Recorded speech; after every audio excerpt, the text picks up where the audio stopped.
Coming up on The View with LeAnn Rimes. Imagine being a superstar. Millions of fans screaming your name. Records at the top of the charts. Grammy Awards. Fame and fortune, all by the age of 15. LeAnn Rimes is the young country phenomenon who grew up in the spotlight. You'll hear what it's like to be the kid with a lifetime's worth of success and how not even she was immune to an experience that millions of teens have to deal with. Plus, if you think your child has a talent that can't be ignored, find out how LeAnn's parents encouraged her to reach for the top. And when she hits the stage, you'll see why she's country music's reigning queen. All that and more.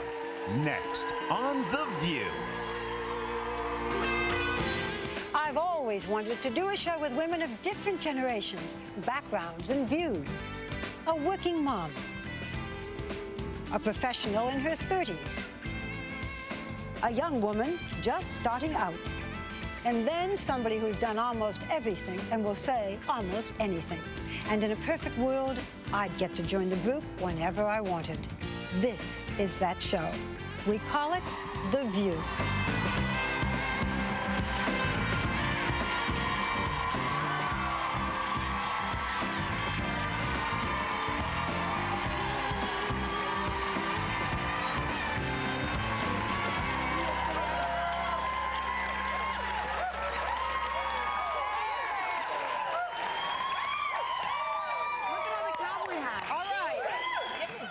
We are tired of being put on the spot by you folks. We're going to make you do the work today, all right? It's a poll now. By your applause, how many of you believe that Hillary Clinton knew nothing about, you're sighing, that knew nothing about Bill Clinton's relationship with Monica until only days or even hours before he announced it to the public? How many by applause? 3 people. Oh, wow. Okay. That's good. Look at that one right there. That little naive 1, 2, 3. Oh, the young one. The young one that looks like Monica. Take that back. You do not look like Monica. That is Monica. Put up a right on it. You, girl. And of course, then how many of you think, duh, she knew?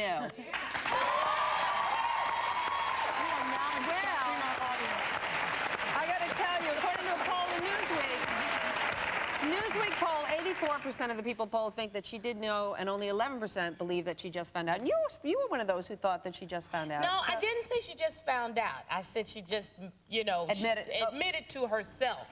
There is a difference. You know, I'm not the married one around here, but you don't want to believe that your husband is doing the intern. Nobody wants to believe that. Oh, but he has a track record. This woman has to cater more affairs than the White House caterer. Come on.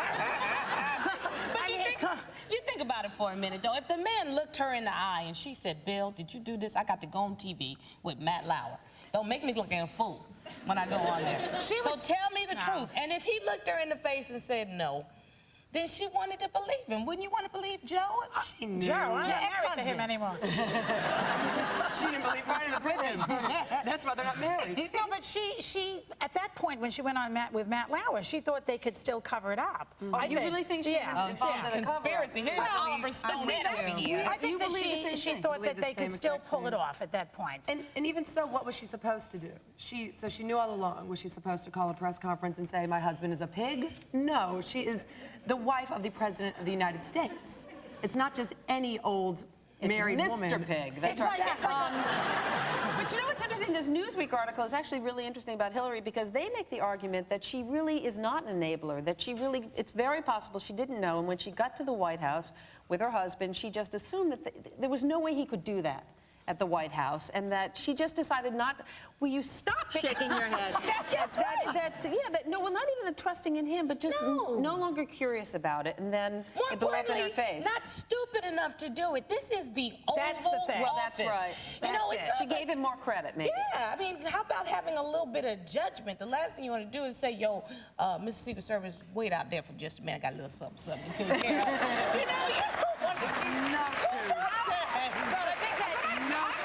I'm really curious what your own breaking points are in a relationship, at what point do you say, I am out of here, or you're out of here? Me once. That's it for me. Once. If someone cheats on you one time, once, that's it. you don't forgive. No, that's it. It's over. You won't Because- say, what if it was just sex? What do you mean, it's just sex? I mean, like, what if he didn't have any emotional connection? It was just sex. You Okay, would it's still like say, a "Get one-night out." stand. Then it would be disgusting to me. That's just gross. I mean, you're just doing it for the little, for the gratification. No, I think that's low. But I mean, this is a political marriage. I think that she might not have been an enabler, but I do think that she knew about it, but she didn't think, she was in denial that he was a sexual compulsive. That's the part I don't think she gets.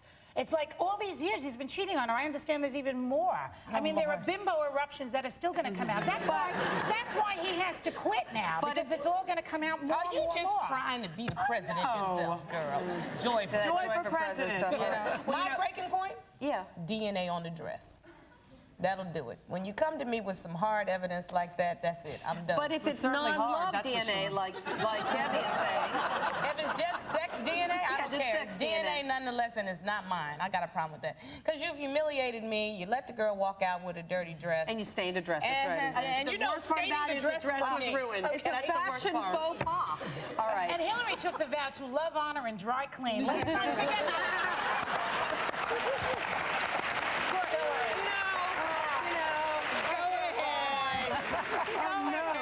Hillary's friends or whoever does this talking, these people, they've said that she's going to do anything to keep her marriage together. But could it? Yeah, but What would you do? When would it be for you? What's the breaking point I tried for to you? get out of this. No, you're the married one sitting here. Well, it's really, I think it's very easy for me to say I would, like, divorce if there was one affair, but I don't know how I would feel. I have 3 children, and I don't know. I'd have to weigh it. I'm sort of I feel the in your same camp, way. Debbie, exactly exact what same the way. motivation was. DNA on the dress? But I would do as you do, the kick butt.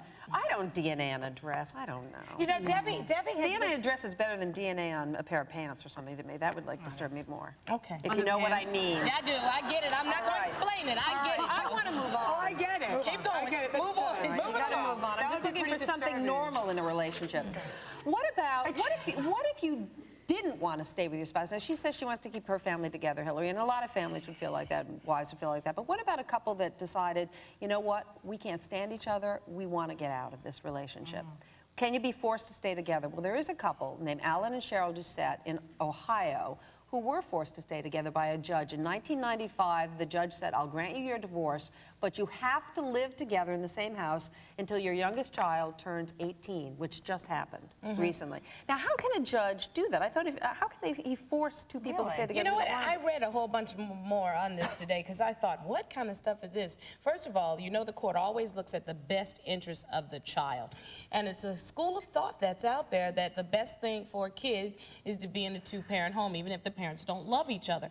But I can't imagine that the judge could really force them to stay together. There's appeal processes unless they at least tacitly agreed. And if you really look beneath the surface, the husband is the one who came up with this idea. Because he didn't I didn't realize Yeah, that. the husband came up with the idea because she really wasn't making any money. She was going to be homeless. Neither of them were going to have enough money to support a household. So basically, I think they agreed, didn't want to do it, but they figured this is the better way to do it. Now everybody's kind of bitching. But And yeah, they it was think that would have been the healthiest thing for the children? Well, they didn't like each other. This is not just They somebody. hated each other, They these had people. different Right. phone lines, different televisions. It's not like just watching all my children fighting, watching, you know, wrestling. No, they were in 2 They were separate separate, totally sides of the different, yeah. house, you know, and one came at this time. That seems like such a miserable environment to raise anybody. You better believe I that. certainly would have never wanted my parents to separate when I was growing up, but if it meant them staying together and making me miserable and making themselves miserable and making me develop really messed up relationships in the future, I would want them to get as far away from each other as Now, possible. you know, the kids moved in with the dad after they finally finished Right. because the mom made the kids crazy. Right. Well, the mom was never around, apparently. She just went off to school, and then she'd come home and get on the phone. Or she'd you come know, home and really stuff. late when the kids were Yeah, asleep. when they were I thought the sleeping. kids were supposed to sneak out, not the mother. I am the one on this panel who was divorced, in fact. So when we split up, when we decided it was over, and you know, no matter how friendly you are with your ex-husband, even we were not so acrimonious and so horrifyingly angry with each other. But I think that as the thing goes on and you realize you're splitting, I think that if you stay in the same house, I think my kid would have been an orphan at that point if we had lived together. Because it would have been very, very nasty. I don't think it's a good idea. Even though children, and my own daughter included, would rather that we have stayed together and not told her we were angry. Like, just pretend everything was okay. I think children Can you really prefer that. pretend? But you know, there's actually, If you can. Star, you Some brought up a people good can. point about that too, because there was this university study that was done recently that we've read about, where they studied 6,000 young men ages, I think it's 14 to 22, and they found out that young men whose parents divorce or grow up without fathers, actually, are twice as likely to end up in jail. And getting a stepfather doesn't seem to help. If the parents split up during the adolescent years and then the adolescent years and then the mother remarries, the kid is still 3 times as likely. See, that weirds me out a little bit, because I have a weird. stepfather who, quite frankly, if I didn't have him in my life, I don't think I would have the positive image of myself as I do. My dad is the one who's basically the first man to ever tell me, you're a beautiful girl, I love you, blah, blah, blah. Girls get that image. But I'm thinking this must be step-parents who really don't take the role of dad. See, I was afraid that my father would be disappointed in me, would whip my butt if I didn't do what I was supposed to. You know, I'm not advocating that parents need to be whipping people's butt. However, I would hope not. No, I'm not advocating that, but I am telling you that my father didn't play, and I respected that, and I would not do anything to disappoint him. Debbie and I've talked about this a lot. I don't buy this study for 1 second. I don't know who does these ludicrous studies. I mean, I have a lot of friends who have step-parents or were raised in single parent families, and it's like, a single mother or father is just as capable of raising a child that is not a criminal as a married couple is. That's ridiculous. Yeah, I gotta go with Debbie on this. I do.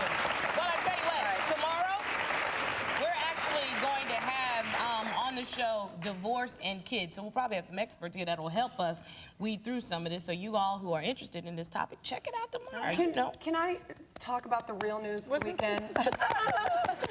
The most important thing that happened this weekend, there may be a 2nd and 3rd Baby Spice on the way. Look at Monica over there all excited. Go, Monica, go! Posh Spice is with child, Prego, and Mel B, Scary Spice, may also be pregnant. Now, you think that's okay? I think it's fine.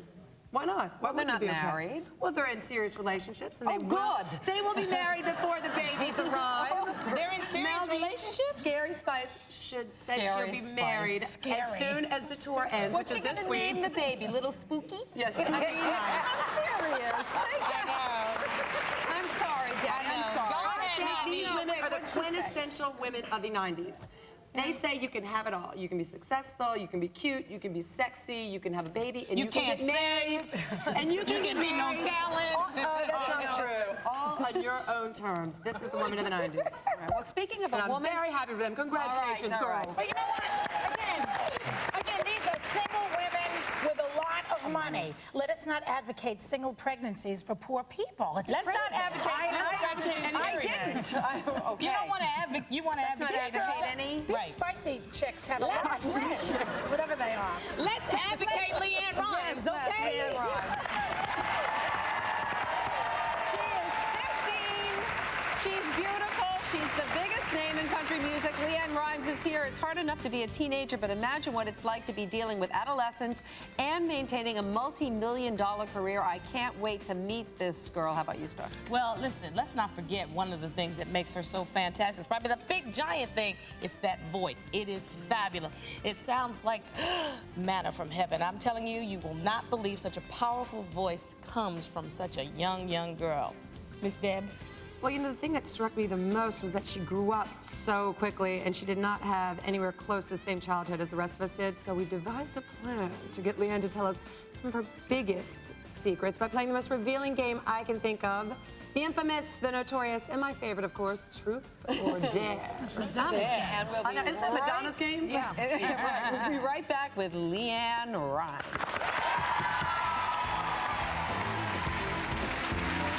Up next, if you think your teenager's hard to control, oh, well, just imagine them being a multi-millionaire with a career of their own. Singing superstar LeAnn Rimes.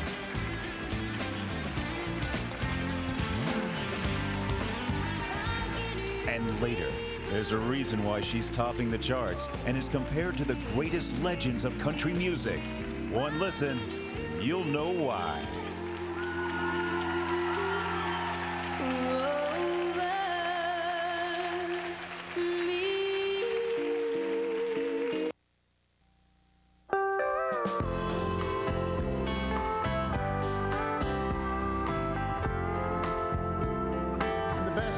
artist is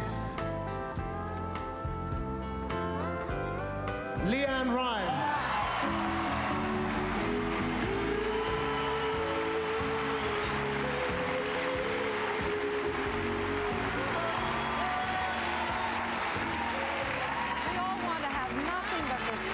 Faith in our children's dreams, but would you sell everything you owned, including your truck and the family dog, just so you could help your child realize their dream? Well, that's what LeAnn Rhymes' parents did, and boy, did it ever pay off. Please welcome two-time Grammy-winning, incredibly gifted, and almost 16-year-old LeAnn Rhymes.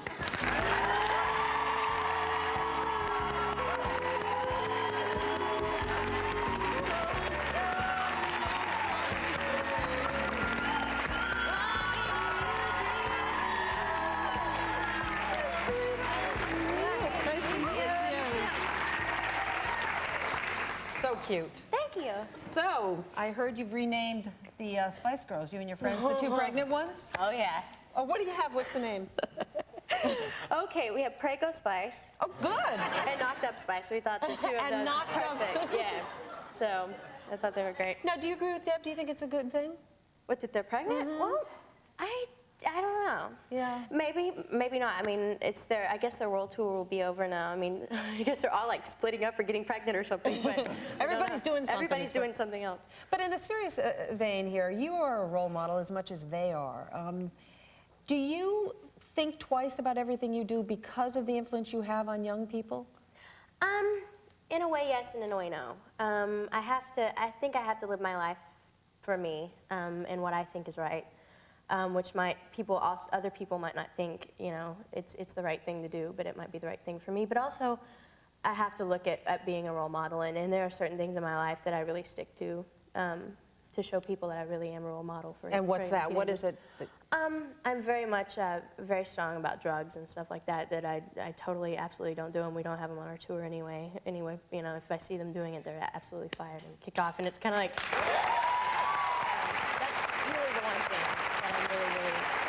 I feel very strongly about. Good for you. Thanks. We saw you accepting your Grammy, a little bit of video from that. You've had such, in just the past few years, I think at 15 I was still picking my nose, probably, I guess.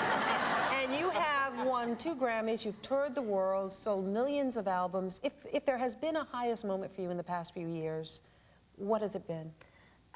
It's kind of hard to say, I guess, since everything's happened, I guess, so quickly and so many great things. But what you saw with the Grammys was definitely probably one of the biggest moments, because that was totally unexpected, and never ever thought I would, you know, be the first country artist to ever win that award. So. See, I thought you might have thought you would be, because you were the one at 5 who said, "I'm going to be the next Barbra Streisand." Your parents with such assurance. Yeah. So I thought maybe somewhere inside you felt, no. I really didn't. I mean, there was everyone in that category. There was Jewel and Garbage and Tony Rich and I. Garbage was in the category? Garbage was in the category. There you go. And I forgot who else was in it. It was just up against like people that everybody thought Jewel was going to win it, so I automatically assumed, I'm like, you know, this is a Grammy, this is my first Grammys, and I was like, there's no way, because everybody had really successful careers in that category that year. So I didn't really think I had a chance. So that was why I was so like hysterical, like when I got you were adorable. It was wonderful. But even through all of this, there has been some tough times. I know your parents split, and everybody just wants to know that you're doing okay. I'm fine. Yeah.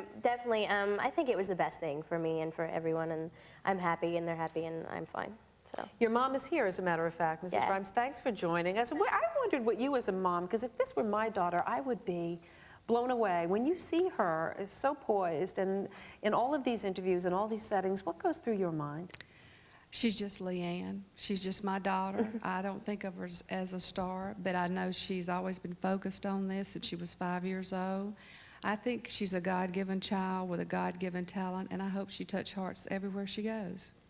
She's certainly done that. And this is your godmother. Now, you're named after your godmother? Yeah. Actually, my name is Margaret LeAnn, so I'm named after Margaret, my godmother. So. And I heard you're her biggest fan. I'm LeAnn's #1 fan since she was 5 years old and started singing. And what does it mean to be the #1 fan? What do you do?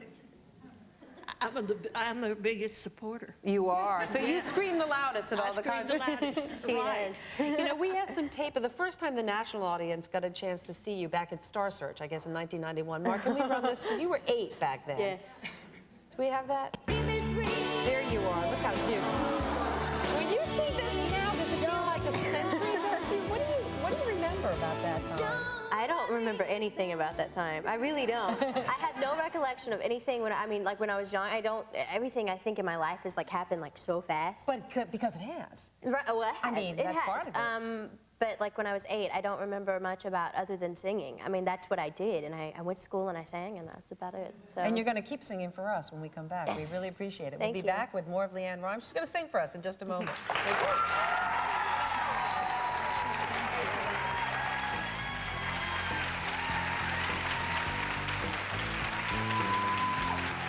Coming up, you won't believe that a voice like this can come out of a girl so young. LeAnn Rimes takes the stage and she'll blow you away. And tomorrow, Josie Bissett moves back into Melrose Place. And you'll find out the one thing that she still does more than her co-stars that has them turning up their noses.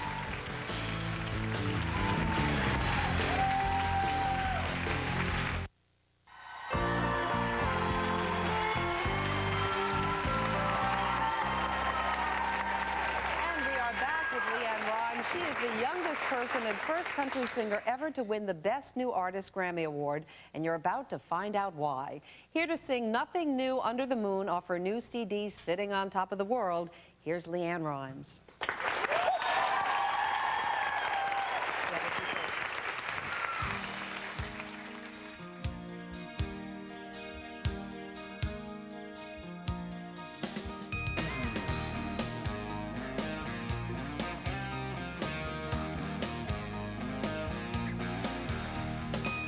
Nowhere to go, all night together.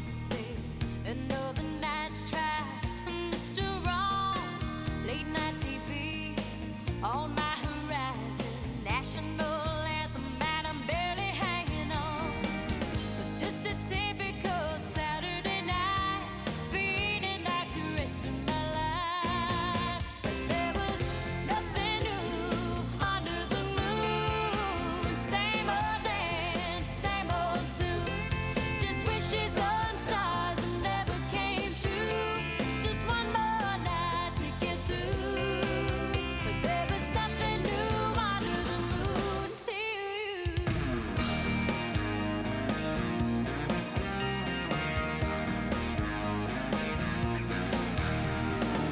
Hey, what a change. Hey, what a concept. Here's a true heart wanting mine. News flash. Who'd ever thought you could have the same feeling at the very same time? Look at what your love's doing to me. I can't believe I used to believe that there was nothing new under the moon. Same old dance, same old tune.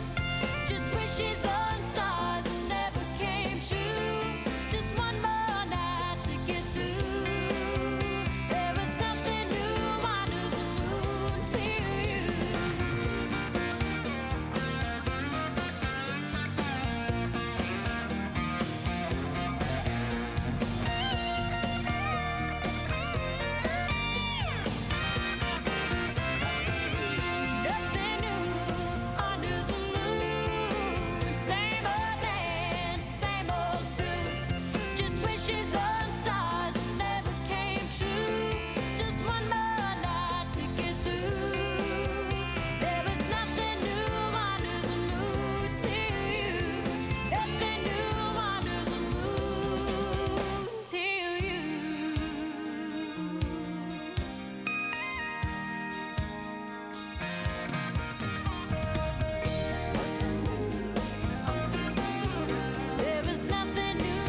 She stood on an empty stage before thousands of screaming fans. But coming up, LeAnn Rimes takes on what may be the scariest, most death-defying challenge of her career. Mom, you better pay attention to this. It's going to get serious. We'll be right back.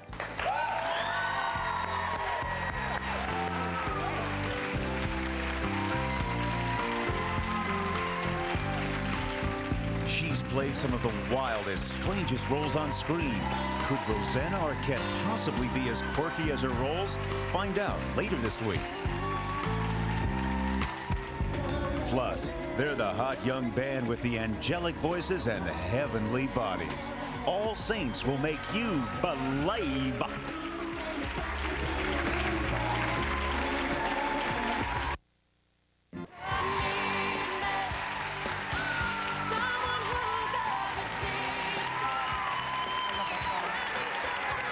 We're back with LeAnn Rimes. LeAnn, you're 15 years old, and when I was your age, I certainly wasn't anywhere close to being as put together and as poised, and, well, I was basically a crazy person, jumping out of windows. Okay. Do you ever feel like you want to just be rebellious and...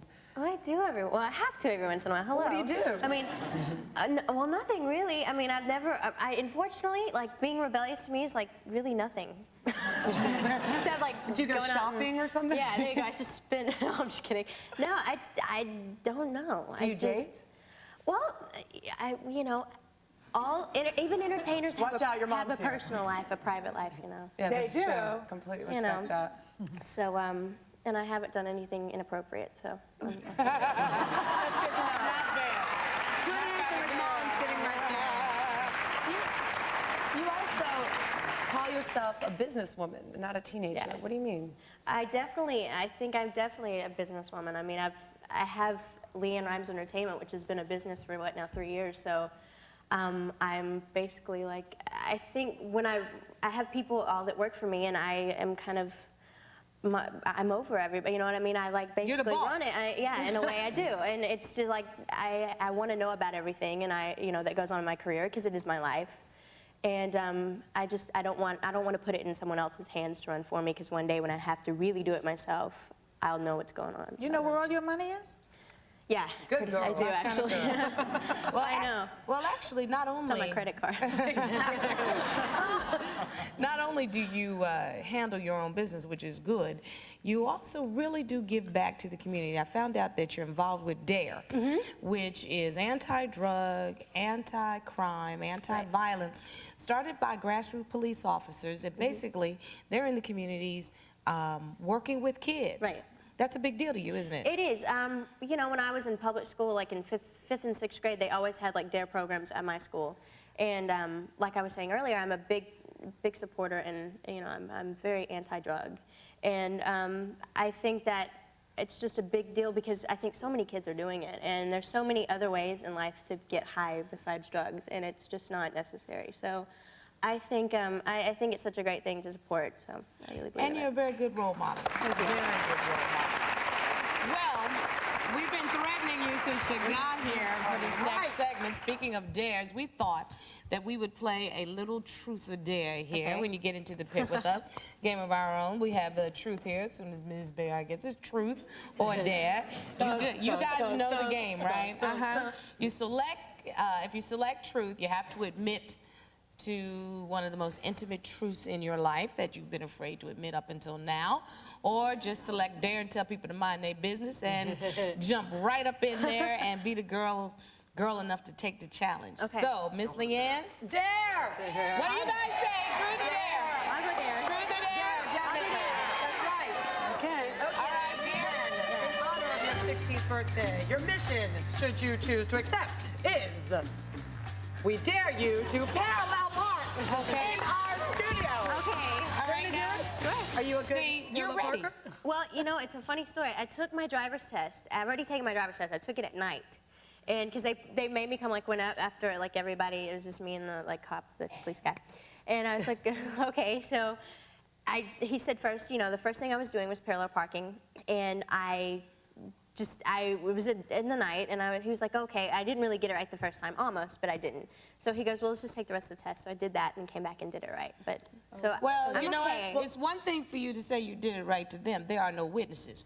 When we finish with you, baby, really? it'll be all over the place. We're going to have to do that a little bit later. But when we come back, once just isn't enough. You're going to sing again for us. Your lovely voice. And we all know you can sing beautifully, but can you carp? That's the real challenge. Don't go away. We'll be right back.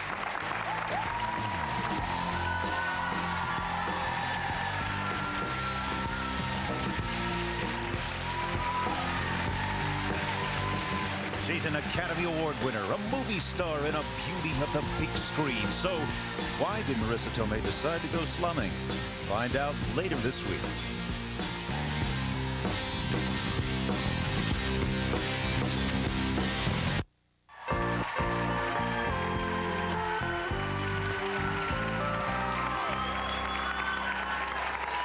When she was just 18 months old, her parents discovered that little LeAnn had a perfect singing pitch, and somehow she's managed to get better ever since. Here to sing Feels Like Home off her Sittin' On Top of the World CD, once again, LeAnn Rimes.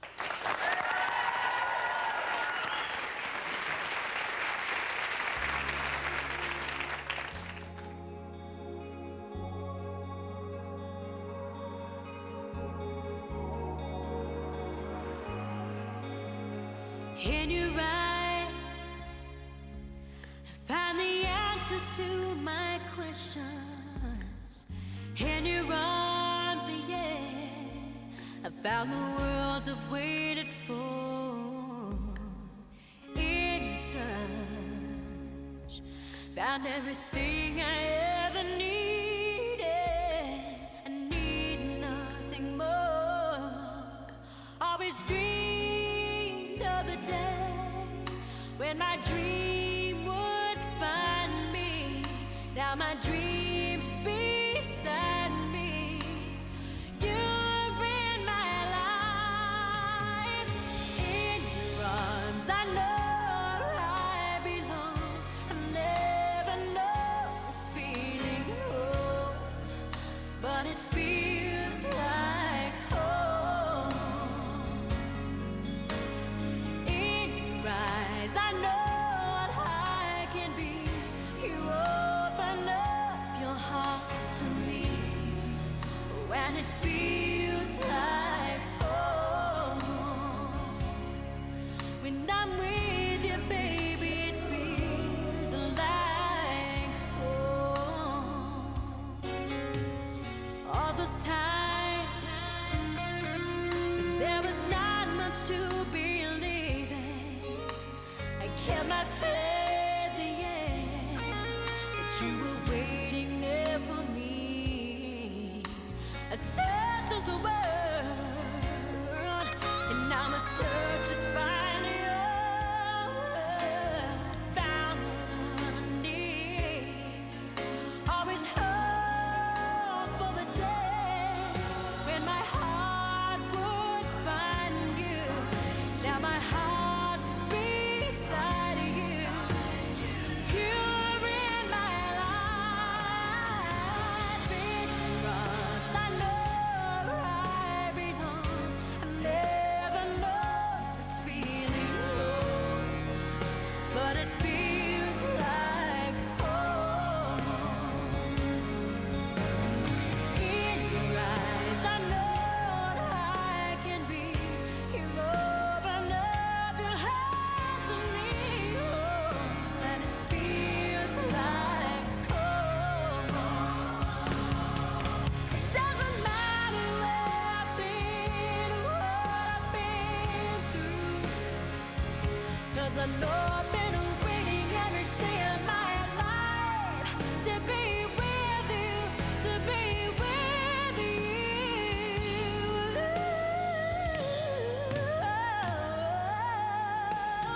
In your arms, I know I belong. I never know this feeling, but it feels like home.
Drum roll, please.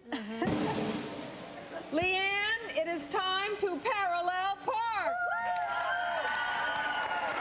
When you get in, and Debbie, and I'm going to explain what's going to happen. You have to pretend that this is a busy street in a nice community with unsuspecting people who cross it all the time. They're going to go around, parallel park in here, and you guys, because you trust her so much, are going to lay prostrate between the two. Excuse me, put the camera on me. I'm going right over here. All right, take it away, LeAnn. I've got your back, Back sister. out. Go ahead. Then come around to your street. I just want you to keep in mind you're taking direction from a girl who wrecked the driver's ed car. That would be me. Oh, God. I wrecked it straight into the fence. Everyone in building 2 ran out and made fun of me. All right. Okay.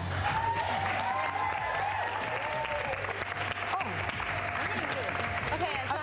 You might want to pull up a little bit more. If we get closer to the cone, it's better. Gotcha. Because then you can cut the wheel all the way back to the left. Right. You're the one who fell. It's falling. I have faith. All right, you're all the way back. I have faith. Okay, good. I have faith.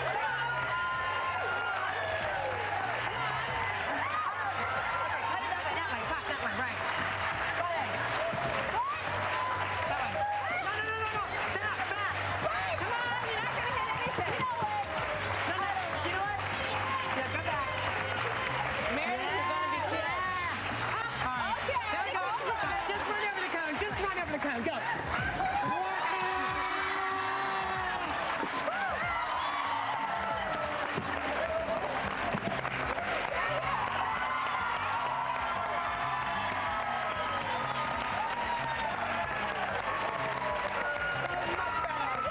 Take it out, LeAnn. Take it out. LeAnn, in the state of New York, that's considered excellent driving.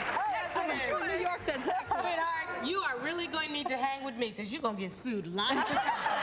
You just need to get my phone number before you leave today because you are in trouble. Probably. You Did are you have not fun? driving. Yeah. You did, good. All right. What's up next for you? Running over the cone would be great. Yeah, that was fun. Oh, you know what? When you blow out the candles on Friday, is it your birthday? Friday. What are you going to be wishing for? A car. I've got one. A new one. You can never have too many cars, right? Yeah, that's true. What do you want? No, I don't know. I think my wish would probably be just for a great year. Like a great I think you've already had a great One more. great Great year. 99, end of 98, so that'd be great. And what are you looking forward to next? Getting off the road for a while. Taking a rest. Yeah, we've been on tour for like 3 years now, like nonstop, and I'm like ready to just slow down a little bit. So our my mom advice gave me is- that. Oh, that's beautiful. We're giving unless you want to get into my engagement rings. Do you have a boyfriend, LeAnn? I have a private life. But do you have a boyfriend? Excuse me, the child said that she has a She is not a private child. life. She is a Goodbye, businesswoman. everybody. Listen, LeAnn, Friday. get a chauffeur. Okay. Thanks to LeAnn. Will you stop? That's cute. Next time, she just moved back into Melrose Place, but tomorrow she's stopping by our place, the beautiful Josie Bissett. Have a great day, everyone. Take a little time to enjoy the view. Tonight, it's NFL preseason action when Green Bay tackles Denver in a rematch of Super Bowl 32. John Elway leads the Broncos against Brett Favre on ABC Sports tonight. Tell us what you think about your favorite ABC soaps by taking the daily poll at abc.com. Today on Port Charles, will Scott give Lucy another chance?